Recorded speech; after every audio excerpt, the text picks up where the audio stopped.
सभी किसान एवं पशुपालक साथियों को मेरा नमस्कार। और सबसे पहले आपका हमारे कीचड़ एग्रो फार्म यूट्यूब चैनल पे सभी का स्वागत है।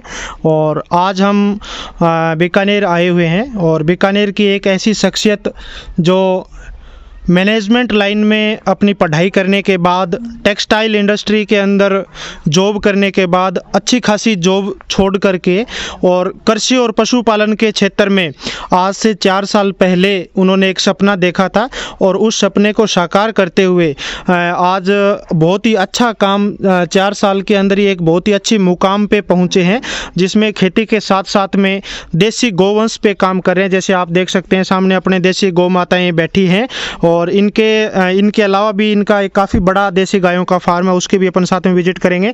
तो सबसे पहले तो अपन आदर्श भाटिया जी से मिलते हैं। आदर्श जी नमस्कार। आप थोड़ा सा हमें बताइए कि आपने कैसे इस व्यवसाय की शुरुआत की, कैसे आप इस क्षेत्र के अंदर आए और क्या आपको ऐसी ज़रूरत पड़ी, आपने ऐसी क्या ज़रूरत समझी कि मेरे को इस तरह का काम करना है? देखिए, लगभग 4.5 साल पहले मैंने 4 देशी गौवंश लिए थे जी। ये उसके बाद में इसको धीरे धीरे बढ़ाते हुए स्टार्ट किया था। लोग हमसे जुड़ते गए थे और जब 4 साल पहले हम वो 4 गौवंश लाए थे तो लोगों ने दूध काफ़ी पसंद किया हमारा, जो हम दे रहे थे। और लोगों की डिमांड बढ़ने के साथ साथ ही हमें अपनी गौ माताएँ बढ़ाई जी। और धीरे धीरे उसके फिर अन्य प्रोडक्ट्स भी, घी वगैरह या अन्य उत्पाद जो हम बना रहे हैं गोबर गोमूत्र से, वो सब शुरू होते गए हमारे। ठीक है, यानी आपने स्टार्टिंग है वो 4 गायों से शुरू किया था और 4 से शुरू करके आज की तारीख तक आपके पास में कुल कितने पशु हैं? लगभग 100 से ऊपर हो गए। यानी 4 से शुरू करके केवल 4.5 साल के अंदर 100 से ज़्यादा पशु हैं। और मैं बताना चाहूँगा कि पूरे के पूरे देसी नस्ल के पशु हैं। उसमें यहाँ की इस क्षेत्र की जो राठी गाय है, साहिवाल गाय है, थारपारकर नस्ल की जो गाय हैं वो गायें इन्होंने रखी है। और आप देख सकते हो कि एक बहुत ही बड़ा अच्छा शेड भी इन्होंने बना रखा है, जो कच्चा शेड है, यानी जिसकी छत आप देख सकते हो कि कच्ची छत है। इसका फ़ायदा क्या रहता है कि गर्मी में इस तरह की जो छत है वो गर्मी के समय में तपती यानी सूरज की किरणों से गर्म नहीं होती, ठंडी रहती है और सर्दी के समय ये गर्म रहती है। और बरसात से बचने के लिए भी इसमें नीचे जैसे आप देख सकते हैं कि अपना जो वेजिटेशन है, ग्रासेज है या जो सरकने टाइप इस क्षेत्र में खूब होते हैं, बुई टाइप होते हैं, तो वो लगा करके इन्होंने प्लास्टिक की चद्दर इसके ऊपर लगा दी ताकि बरसात का पानी भी अंदर ना आए। और शेड के अंदर इन्होंने जिस तरह से एक बीच में पशुओं के चारे के लिए, दाने के लिए मेंजर यानी जिसे अपन ठान कह सकते हैं बना रखा है। पूरा का पूरा ओपन शेड है जिसमें पशु है वो अपनी मर्जी के अनुसार, अपनी चॉइस के अनुसार खाता है और अपनी चॉइस के अनुसार इधर उधर घूमता है। यानी अपन देख सकते हैं कि पशुओं को बांध के नहीं रख रहे और खुले के अंदर रख रहे हैं, तो पशु इसमें बिल्कुल एक दूसरे अपन फ्रीली पशु इससे महसूस करता है। और अपने उत्पादन इस सिस्टम से यदि अपन देखना चाहे तो पशुओं का उत्पादन भी बढ़ता है, दूध उत्पादन भी उनका बढ़ता है, क्योंकि पशु अपनी मर्जी के अनुसार खाता है और अपनी मर्जी के अनुसार ही रहता है। पशुपालन के अंदर, डेयरी व्यवसाय के अंदर सबसे जो बड़ा मैनेजमेंट जिस पोर्शन का करना होता है, या अपन जिसे कहें कि सबसे बड़ा जो खर्चा है वो चारे और दाने का होता है, यानी फीडिंग मैनेजमेंट का होता है। तो अपन आदर्श जी से बात करेंगे कि जो चारे और दाने का जो खर्च है उसको किस तरीके से ये कम कर रहे हैं, कम लागत में किस तरह से पशुओं को अच्छा चारा और दाना खिला रहे हैं और कौन कौन सा चारा और दाना पशुओं को खिला रहे हैं ताकि पशुओं का उत्पादन भी कम लागत के साथ साथ में उत्पादन भी अच्छा बना रहे। तो आदर्श जी, जैसे अपन सूखे चारे में तो अपन देख ही रहे हैं कि गेहूं की जो तूड़ी है, उसके बाद में जो पराली जिसे कहते हैं अपन, जो चावल का भूसा है वो पशुओं को खिलाने के रूप में भी काम में लेते हैं। और आप सामने देख सकते हैं कि दाना तैयार करने के लिए सबसे अच्छी बात ये है कि ये रेडीमेड जो दाना बाजार में मिलता है वो पशुओं को नहीं खिलाते, अपने घर पे चक्की लगा रखी है और उस चक्की से दलिया बना करके या जिस भी फॉर्म में पशुओं को दाना देना है, दाने को कन्वर्ट करके, या जैसे अपन देख सकते हैं अभी बाजरा चक्की के अंदर डाल रखा है तो बाजरे का दलिया बना करके पशुओं को खिलाते हैं। तो एक पशु को कितना दाना खिला रहे हैं और दाने में कौन कौन सी चीज़ें मिला रहे हैं, तो आदर्श जी आप जो आप आपके फार्म पे जो आप कर रहे हो उसके बारे में थोड़ा सा आप हमें बताइए। जी, देखिए, इसमें मौसम के हिसाब से दाना दिया जा रहा है हमारे यहाँ पे। जी। अभी जैसे ठंडी का माहौल है तो उसमें बाजरा दिया जा रहा है। जी। बाजरे के साथ में हम मूंग दे रहे हैं उसके अंदर, और जी। सरसों को मिलाया जा रहा है। ठीक है। दिवाली से होली तक ये बाजरा चलेगा, उसके बाद में बाजरे को हम गेहूं से रिप्लेस कर देंगे। ठीक है, यानी बाजरा उस समय आप बंद करके और उसकी जगह गेहूं काम में लेने बिल्कुल। लग जाते हैं। लग जाते हैं। इसके साथ साथ में दाने के साथ साथ में जैसे मिनरल मिक्सर, खनिज लवण और नमक, वो भी 1 से 2% मिला करके बिल्कुल। और पशुओं को खिलाते हैं, जिससे पशुओं का उत्पादन अच्छा बना रहे और उसके पशुओं के शरीर में कोई भी न्यूट्रिएंट की, पोषक तत्व की कमी ना रहे। तो अपन अभी देख सकते हैं कि डेयरी फार्म के अंदर जो देसी गायों का फार्म है, इसके अंदर अभी पशुओं के दुहाई का काम चल रहा है, दूध निकालने का काम चल रहा है। तो इसके साथ साथ में इस साइड में अपन देख सकते हैं कि हीफर का जो स्टॉक है, यानी जैसे मैंने पहले भी बताया था कि इनके इस फार्म पे सभी पूरे के पूरे देसी नस्ल के पशु हैं। और मैं बता देना चाहता हूँ कि इनके इस फार्म की सबसे अच्छी बात यह है कि इन्होंने देसी ऐसे पशु गाँव से आज से 4 साल पहले खरीदे थे। इन्होंने ज़्यादा नस्ल विशेष पे ध्यान नहीं दिया, पर एक ही चीज़ को हमेशा ध्यान में रखा था कि जो भी पशु है वो देसी नस्ल का होना चाहिए, या देसी नस्ल में भी एक दूसरे के साथ में क्रॉस है तो भी वो धीरे धीरे अच्छा यदि सांड रखेंगे तो वो अच्छी नस्ल के अंदर कन्वर्ट हो जाएगा। इनके पास में जैसे अपन अभी देख सकते हैं कि अच्छी नस्ल की साहिवाल गायें भी अभी हैं और इनके जो अभी बच्चे आ रहे हैं बहुत ही अच्छे, जैसे अपन सामने बछड़ी देख सकते हैं, बिल्कुल प्योर साहिवाल नस्ल के पूरे कैरेक्टर इनके अंदर हैं और गायें भी काफ़ी अच्छी गाय हैं। साथ में जैसे सामने अपन थारपारकर नस्ल का सांड भी देख सकते हैं, यानी थारपारकर, राठी और साहिवाल तीनों नस्ल की गायों पे काम यहाँ पे हो रहा है और सामने दूध निकालने का कार्य भी चल रहा है, अपन देख सकते हैं। तो अपन आदर्श जी से जानना चाहेंगे कि पर डे का यानी डेली का कितना दूध उत्पादन हो जाता है और लगभग एक गाय एक दिन में कितना दूध दे देती है। हमारे यहाँ पे लगभग 200 लीटर का प्रोडक्शन चल रहा है और गाय अलग अलग तरह की दे रही है जी। ऊपर में 8 से 9 लीटर टाइम की गाय भी चल रही है हमारे पास में जी, यानी 8 से 9 लीटर टाइम का ये देसी गाय हैं बिल्कुल। और मैं बता देना चाहता हूँ कि पशुपालकों के मन में ये रहता है कि देसी गाय दूध उत्पादन के मामले में ज़्यादा अच्छी नहीं होती, जबकि इनके इस फार्म के अंदर 8 से 9 लीटर गाय एक टाइम का दूध भी दे रही है, यानी 15-16 लीटर तक आसानी से दूध दे रही है और लगभग 200 लीटर के करीब यहाँ पे दूध उत्पादन हो रहा है पर डे का।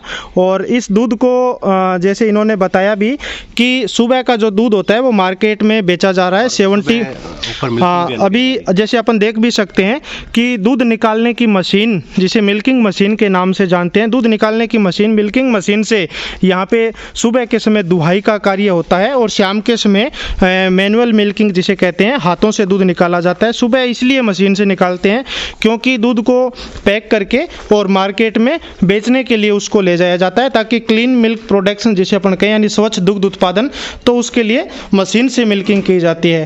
तो आप थोड़ा सा बताइए कि आपका दूध किस फॉर्म में आप पैकिंग करके मार्केट में बेच रहे हो और किस रेट आपका जा रहा है? सुबह पूरा मशीन मिल्किंग का काम होता है। सारी जो अच्छी दूध की गाय हैं उनको यहाँ पे मिल्किंग की जाता है। ये बिल्कुल टच फ्री मिल्किंग है जी। जिसे हम आधुनिक तरह की जो मिल्किंग कहते हैं वो है।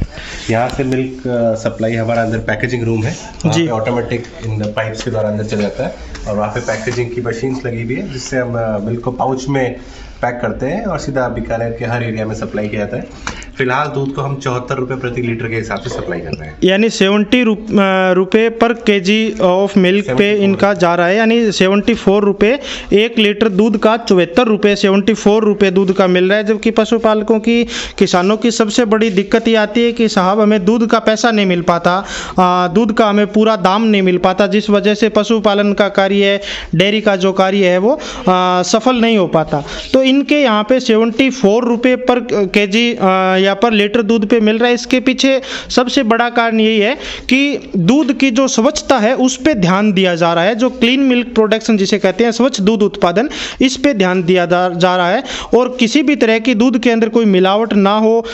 गवाले के द्वारा भी जो दूध निकालने वाला गवाला है उसके द्वारा भी कोई किसी भी तरह की कोई समस्या दूध के अंदर ना कर सके, इसीलिए प्रॉपर मशीन मिल्किंग से करने के बाद में और मशीन से दूध है वो डायरेक्ट कूलिंग रूम में जाता है, जिस रूम में दूध को ठंडा किया जाता है, तो वो भी अपन देखेंगे। कि अपन देख रहे हैं कि ये इनका मिल्क प्रोसेसिंग रूम है। दूध जो मशीन से निकलने के बाद आता है उसकी प्रोसेसिंग करके और उसकी पैकेजिंग करते हैं। तो अपन आदर्श जी से जानेंगे कि क्या इनका सिस्टम है, किस तरीके से दूध आता है और कौन कौन सी यहाँ पे दूध को ठंडा किया जाता है या क्या क्या करते हैं, वो प्रोसेस के बारे में अपने को पूरी जानकारी देंगे। सुबह जो बाहर मिल्किंग होती है जी। फिर वहाँ से पाइपों से इस मशीन में आ जाता है और यहाँ पे ठंडा आता है 4 डिग्री पे। जी। 4 डिग्री पे ठंडा होने के बाद में ये हमारा पैकेजिंग यूनिट है। हाँ जी। इसके अंदर से हमारे पाउचेस बनते हैं और वो पाउचेस 500 ml के, मतलब आधे लीटर के। ठीक है। एक स्टैंडर्ड साइज के। ठीक। उन्हें यहाँ पे हमारे बंदों द्वारा सीधा घर पे सप्लाई किया जाता है। ठीक है, यानी दूध सबसे पहले दूध मशीन से इस टैंक में आता है और यहाँ पे दूध 4 डिग्री सेंटीग्रेड पे ठंडा होने के बाद में उस दूध को पैकिंग करते हैं। और पैकिंग की जो मशीन है आप अच्छी तरह से देख सकते हैं कि इसमें जो पैकिंग का कवर आता है वो इसमें ऊपर लगा हुआ है और इसमें ऑटोमेटिक आधा लीटर दूध यानी 500 ml दूध फिल होके और ये पैक है वो कंप्लीट हो जाता है। फिर इस पैक को मार्केट में ले जा करके और बेचा जाता है। जैसे अपन खाली पैकिंग अपन यहाँ पे देख सकते हैं, या ये जो दूध की पैकिंग है अभी अपन यहाँ पे देख सकते हैं कि आपका किस नाम से ये ब्रांड है? पौष्टिक नाम से ब्रांड है। और अपन इसको जैसे A2 मिल्क के नाम से इस पे लिखा हुआ है इनके और सारी जानकारी साथ में FSSAI का प्रमाण सब चीज़ें इसमें दी गई है। यानी FSSAI से इन्होंने दूध का प्रमाणीकरण भी करवा रखा है और दूध में इनके दूध के अंदर कौन कौन से न्यूट्रिएंट या इंग्रेडिएंट हैं वो भी इन्होंने सब कुछ शो किया है। और आधा लीटर की जैसे अपन ने पैकिंग के बारे में बताया भी था, तो इस पैकिंग पे नेट क्वांटिटी ½ लीटर लिखा हुआ है। और आधा लीटर की पैकिंग का क्या प्राइस रहता है आपका? ये 74 रुपये लीटर के हिसाब से कम 1 लीटर की सप्लाई होती है। ठीक है। आधा लीटर का बस उससे हाफ द प्राइस।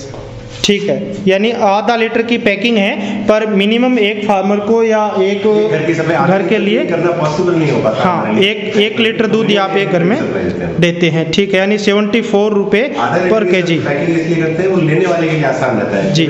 सीधा उसे 1 लीटर से 2 लीटर में ना जाना पड़े जी। अगर 1.5 2.5 इस तरह से चाहिए तो हम ऐसे सप्लाई दे सकते हैं। ठीक है, साथ में अपन एक यहाँ पे असेंबली लगी हुई है आप देख सकते हैं। ये क्या है कि गाय का जो मूत्र होता है, गौमूत्र होता है, तो उसको एज इट इज सीधा अपन काम में नहीं ले सकते, तो उसे प्रोसेस करके फिर उसे काम में लिया जाता है। तो इस असेंबली में गौमूत्र का अर्क निकाला जाता है। और जैसे अपन को थोड़ा सा इसके बारे में आप बताइए कि ये किस तरह से काम करता है और कितना एक दिन में इसमें गौमूत्र तैयार कर सकते हैं। हम इसमें एक बार में 60 लीटर गौमूत्र देते हैं और इसके अंदर से 20% वॉल्यूम जो है उसका निकाला जा सकता है जी। इसमें यहाँ पे एक अंदर ट्यूब लगी है। हाँ जी। गर्म करने का काम करती है, इलेक्ट्रिक से गर्म होता है जी।